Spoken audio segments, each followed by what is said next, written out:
चलिए अब सवाल जवाब का सिलसिला शुरू करते हैं। हमारे फर्स्ट व्यूअर हमारे साथ है, जुड़े हैं, जिया राजपूत जी है। उनके पास दो स्टॉक्स है। एक है सेजिनिटी एट 45 रुपीज, आज 43 रुपीज 60 पैसा पे कामकाज कर रहा है। और दूसरा है Sindhu trade at 33 rupees. And one more IRB infra at 65। Loss हो रहा है, मुझे क्या करना? आईआरबी समझ में आ गया, सेगलेट समझ में आ गया। Third stock was Sindhu trade. Sindhu. Yes. Okay, तो सिंधु ट्रेड तो मैं अवॉइड करना चाहता हूँ because I don't track this company. We will talk more on IRB. Yes, under performer रहा हुआ है लास्ट जनवरी से, but despite having good business updates, जो उनके जो मंथ ऑन मंथ आते हैं वो भी अच्छे ही थे। बट अगेन आप क्वार्टरली अर्निंग्स देखते हो तो दिसंबर से लेके मार्च तक उनके एबिटा मार्जिन भी डाउन हुए, तो again there is expectation that Q1 में भी शायद similar kind of margin EBITDA margin आएंगे। तो जब तक अर्निंग्स विजिबिलिटी क्लियरली दिखती नहीं है तो ये जो कंपनी है आईआरबी, इसमें मुझे लगता नहीं कोई अपसाइड इमीडिएटली बाकी है। But again yes, having said that you have to maintain a stop loss which can be anywhere between 42 and 41। ये एक stop loss मेंटेन करके आप उसको होल्ड कीजिए। If numbers get improved, तो I think stock first target would be around 48 and second target would be 50। उसके बाद एक स्टॉक था उनका Sagility. We are very much bullish on the company and US based clients को service करता है। We are very much outlook optimistic लेके बैठते हैं इसके अंदर। वैल्यूएशंस वाइज वेरी डिसेंट है। एक लॉन्ग टर्म इन्वेस्टर के हिसाब से ही सिक्योरिटी को बाय करना चाहिए, होल्ड करना चाहिए, not a short term investors. अगर वो शॉर्ट टर्म है तो again keep a maintain A stop loss of at least 40 from the current levels. और सिंधु ट्रेड आप ट्रैक नहीं करते? इनका खरीद है 33 रुपीज की, आज 31 रुपीज 20 पैसा पे है। This is a company which is involved in transportation logistics. So sorry, Jia ji, we're not tracking this stock for you today. चलिए प्यास का सवाल है, वो पूछते हैं बोरोसिल एट बोरोसिल रिन्यूएबल, दोनों के फ्रेश बाइंग कर सकते हैं क्या शॉर्ट टर्म में? नहीं, अभी भी मुझे लगता है बोरोसिल लिमिटेड में अभी भी सेलिंग प्रेशर बाकी रहेगा। I think again Q1 earning ही इसका एक बड़ा कंसर्न रहा हुआ है। सितंबर और दिसंबर में एबिटा मार्जिन पर 16, मार्च में 14 हो चुका। तो आई थिंक अगर प्रेशर चल रहा है तो शायद 12 या 13 के आसपास एबिटा मार्जिन आ गया, तो आई थिंक प्राइस उसको डिस्काउंट कर रहा है। अगर नहीं लिया हुआ है तो wait and watch. I think level should be around 300। अगर 300 के आसपास अगर स्टॉक मिल जाता है पोस्ट इज नो रिजल्ट, तो आई थिंक वहां से एक लॉन्ग टर्म इन्वेस्टर सबसे लेना चाहिए। शॉर्ट टर्म में वॉलेटिलिटी रहेगी। At least give 6 months to 12 months period for Borosil limited. Second was Borosil renewable. Renewables. Again still earnings में अभी भी क्वेश्चंस बहुत राइज्ड है। लॉस मेकिंग कंपनी है। सो आई पर्सनली बिलीव कि एक लॉस मेकिंग कंपनी में शायद एक इतना बड़ा रिस्क लेना नहीं चाहिए, वो भी शॉर्ट टर्म के लिए। लॉस मेकिंग कंपनीज में अगर रिस्क लेना ही है तो by at a very best bad scenario मुझे लगता है कि 500 550 ये रेंज में अगर स्टॉक कभी भी मिले कोई भी रीजन से, वहां पे लेना चाहिए risk for long term investment again. Bajaj finance के नतीजों के बाद प्रशांत, सारे एनबीएफसी दाराशाही हो गए हैं। आज नतीजे भी हैं, श्रीराम फाइनेंस के नतीजे हैं, बजाज फिनसर्व के नतीजे हैं। श्रीराम फाइनेंस इस समय 4.5% नीचे है, बजाज फाइनेंस तो नीचे है ही है। बजाज फिनसर्व भी 3.5% नीचे है। बाकी एनबीएफसी में भी आज ठुकाई देखने को मिल रही है। क्या करना है इस स्पेस में?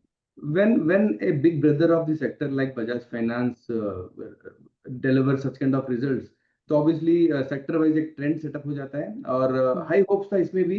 जिस तरीके से लास्ट 3-4 महीने से जो गवर्नमेंट ऑफ इंडिया आरबीआई ने जो लिक्विडिटी पुश की थी, जी। वो ग्रोथ आया नहीं है in terms of business growth.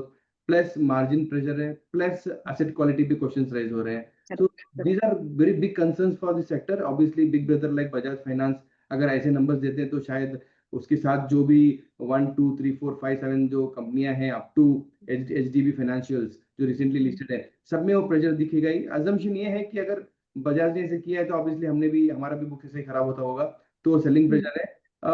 Bajaj finance I am waiting for a good level which is very much near 880 and 850। अगर ये लेवल तक शॉर्ट टर्म में कभी भी मिले तो एक long term investor start accumulating the stock again.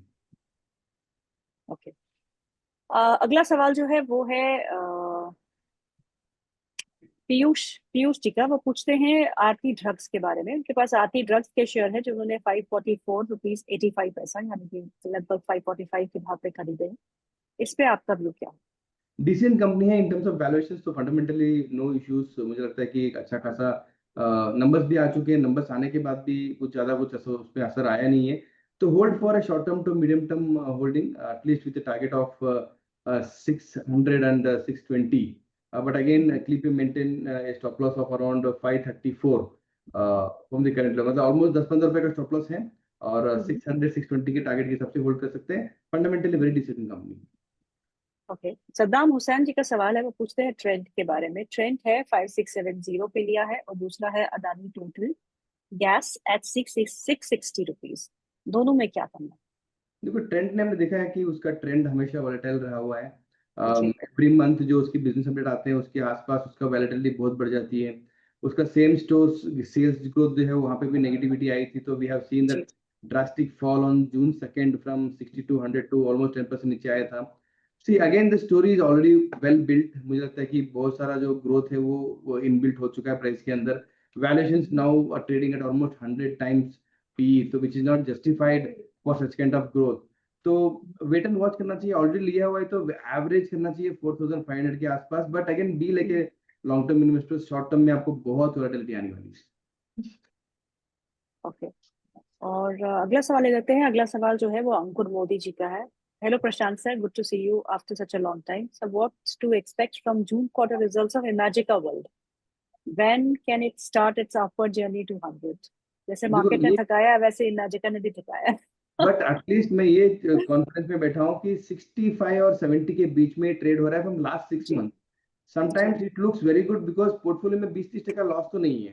Correct. Lot of mid cap small cap company में वो लॉस दिख रहा है आज की तारीख में। मुझे लगता है देखो अर्निंग्स तो अभी वेरी सून आने वाले हैं, numbers are really good as per my assumptions, और मार्जिन वाइज इंप्रूवमेंट भी है। उन्होंने रिसेंटली एक 200 करोड़ का लोन बुक भी सैंक्शन कर लिया है एचडीएफसी से, एंड ये फाइनेंशियल के अंदर they are going to open up one new और वन एक्विजिशन। ये दोनों चीज एक पेंडिंग है, अभी कब करना है वो टाइमिंग कर रहे हैं, शायद दिवाली के आसपास शायद वो अनाउंसमेंट आ जाए। Overall target can be around 85 to 100 rupees in very short period of time, मतलब मार्च 26 के अंदर मेरे लिए 85 to 100 रुपीज हो जाना चाहिए। Okay, so you please hold on and have some patience. Nikhil Agarwal ji का सवाल है, उनका सवाल है एसआरएम कॉन्ट्रैक्टर्स पे 500 क्वांटिटी है, 200 पे ली है, और KFin technologies 1279 at the rate of 500। SRM का दोनों कॉस्ट ही कितना है स्टॉक्स उन्होंने, कॉस्ट? 200 पे लिया है उसने एसआरएम। अच्छा, I think better to book profit. मुझे लगता है कि स्टॉक शायद 420-450 के रेंज में जाने की कोशिश कर रहा है, प्रॉफिट बुकिंग जोन में ओके। जा रहा है। तो एक बार प्रॉफिट बना ही रहे हो तो एक बार बुक कर लो। I am not telling you to exit the business और the company, but just book the profit. Re entry आपको फिर से मिल सकती है, my re entry zone would be 350 to 380। अगर ये रेंज में फिर से अगर कोई भी रीजन से अगर अगले 2-3 महीने में मिल जाए तो वहां पे स्टॉक को फिर से री एंट्री कर सकते हैं। एंड केफिन? के फिनटेक अभी मुझे नंबर्स मैंने देखे हैं, थोड़े से प्रेशर में आ चुके हैं। Again that is been discounted. 1100 के नीचे अगर स्टॉक आता है तो यहाँ पे अगर लिया हुआ है तो अकुमुलेट करने का मौका मिलेगा 1100 के नीचे। अगर नहीं लिया है तो 1100 के नीचे और 1050 के आसपास आपको फ्रेश बाइंग भी कर सकते हो। जी, इनके पास है जिन्होंने 1280 के आसपास के स्तर पर लिया होगा है, तो अभी तो उनको होल्ड ही करना पड़ेगा, राइट? होल्ड ही करना पड़ेगा and obviously. Averaging. One should believe right now कि ये स्टॉक्स जिसे चले हुए हैं वैसे चलने वाले हैं नहीं है, because now earnings has to prove the way they have done in the price action. Earnings अगर ठीक ठाक नहीं आ रहा है तो वो जो करेक्शन है वो आएगा ही। मुझे लगता है कि जी 1000-1050 तक ये करेक्शन आ सकता है for a short period of time. But again साल भर के व्यू के हिसाब से रखोगे, अगर मार्केट नो मोमेंटम भी स्ट्रांग रहेगा, ऑल टाइम हाई के ऊपर भी क्रॉस करेंगे, तो फिर से नए आईपीओ आएंगे, नए क्लाइंट्स आएंगे, नए पोर्टफोलियोज बनेंगे, तो 1200-1300 तो फिर मुझे लगता है कि 12 महीने के अंदर आ जाना चाहिए। ये अपने आईपीओ की बात की तो आपको आईपीओ का सवाल ही पूछ सकते हैं। एक तो जीएनजी आज क्लोज होने वाला है, जीएनजी इलेक्ट्रॉनिक्स, और दूसरा एनएसडीएल का आईपीओ। दोनों ही आईपीओ पे क्या करेंगे? First will see how GNG, मतलब मुझे उसका बिजनेस मॉडल बहुत अच्छा लगा। The way they are refurbishing the old laptops for corporates, that is the biggest no business opportunity for anyone. मतलब 3-4 साल के 5 साल के बाद वो लैपटॉप्स का हाल क्या होता है मुझे पता नहीं था। मतलब आई थॉट कि वो जो बेचेंगे उसको पार्ट्स विच निकाल के शायद वो बेच देंगे, but no, these guys are buying bulk from any businesses like big banks or big IT companies। 1000-2000 laptops लेते हैं, उसको रिफैब करते हैं, they actually make it real new and then sell it to SMEs. तो B to B business बहुत अच्छा लगता है। बी टू सी में क्या होगा, थोड़ा सा प्रेशर हो सकता है, कंपटीशन आ सकता है। बी टू बी में I don't think there is a big competition in India, और बड़े कोई कंपनीज है भी नहीं, बहुत छोटे छोटे हैं, and this is the largest. मतलब इन टर्म्स ऑफ टर्नओवर 1400 के आसपास है top line, and again margin are 5%। Obviously ऐसे बिजनेसेस में मार्जिन बहुत कम ही रहते हैं, बट यस बिजनेस मॉडल बहुत स्ट्रांग है, एक्सपोर्ट अपॉर्चुनिटी बहुत सारा है। आई थिंक आप देखोगे तो लिस्टिंग गेन के हिसाब से 25-30% का मिनिमम लिस्टिंग गेन एक्सपेक्ट कर सकते हो। अगर लास्ट डे आज है और अभी भी कोई अप्लाई नहीं किया है तो मुझे लगता है कि डालना चाहिए, both for listing gains. Listing gains इसलिए बोल रहा हूँ बिकॉज मार्केट वोलेटाइल है और लिस्टिंग होने के जी बाद रियल प्राइसेस बहुत अच्छे आते थे। लॉन्ग टर्म में जी इसलिए बोल रहा हूँ because there is no one such kind of business in India, तो correct very good, go for long term as well as on the listing gain. Listing and NSDL. NSDL obviously we have a equal competitor like CDSL, हमने देखा है CDSL ने कैसे perform किया हुआ है, but ji major difference between NSDL and CDSL is the addressable market. CDSL को retail as a addressable market है और NSDL को institution as a addressable market है, but going forward मुझे लगता है कि दोनों equally competition करेंगे, but growth देखोगे तो मुझे लगता है CDSL में बहुत strong growth expect कर सकते हैं, but yes valuation थोड़े से expensive है, almost 60p के आसपास के ऊपर forward PE चल रहा है। और जो अभी आईपीओ बैंड जो आ रहा है 800 के आसपास NSDL, I think it is trading at a 40-45 P, so there is a good no gap between CDSL and NSDL, तो थोड़ा सा 10-15-20% का लिस्टिंग गेन मिल सकता है, but going forward again the trend will be same for both. अगर किसी को invest करना है एज ए पोर्टफोलियो, दोनों स्टॉक्स आपके पोर्टफोलियो में होना चाहिए। ओके, अगला सवाल ले लेते हैं और अगला सवाल है आस्था अग्रवाल जी का। वो पूछते हैं, सर आज श्रीराम फाइनेंस और आईजीएल को ले सकते हैं क्या, क्योंकि आज दोनों ही क्रैक उनके प्राइसेस में क्रैक देखने को मिल रहा है। देखो प्राइजेस में और अपॉर्चुनिटी में, yes there is lot of opportunity. Shriram finance is a brand, good brand in south India, लेना चाहिए, एवरी डिप पे अकोमोडेट करना चाहिए, बट हाँ वन शुड अंडरस्टैंड डिप कितना डीप है। तो आई थिंक 550-560 तक ये स्टॉक जा सकता है in the near term, if even इनके नंबर्स भी अगर खराब आते हैं, because it's a index stock also. So buy more on dips, hold for long term, not for short term.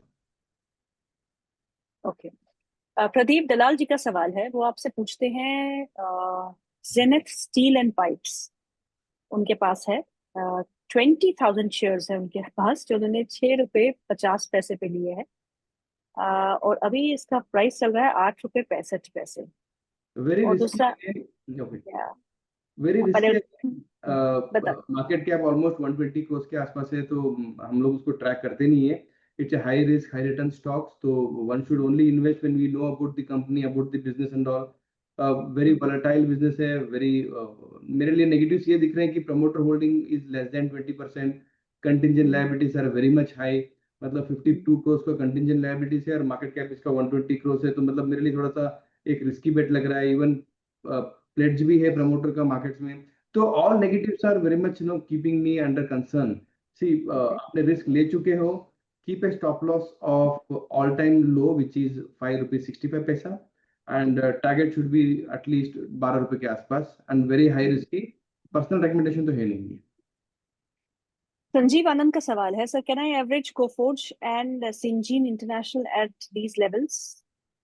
Coforge yes, नहीं Syngene international yes, Coforge again being IT company, थोड़ा सा earnings पे questions raise हो चुके हैं अभी, because दिग्गज company ने कुछ खास किया नहीं, जो अच्छे करते हैं उनके भी प्राइजेस में बहुत प्रेशर आ चुका है, तो वेट एंड वॉच। मुझे लगता है कि 1500-1600 के आसपास अगर कोफोर्ज मिलता है कोई भी कारण से, मार्केट करेक्शन, अर्निंग करेक्शन और एनी करेक्शन, तो वहां पे आपको अकोमोडेट करना चाहिए, but again IT is now very much consolidation phase में आ चुका है, तो एक लॉन्ग टर्म इन्वेस्ट के हिसाब से ही लेना।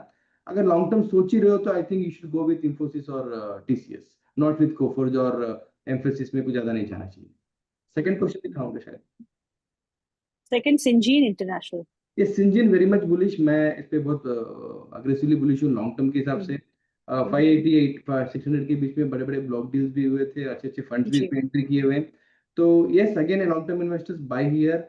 साल भर में आपको 15-20% के रिटर्न के हिसाब से यहाँ पे एक्सपेक्ट कर सकते हो।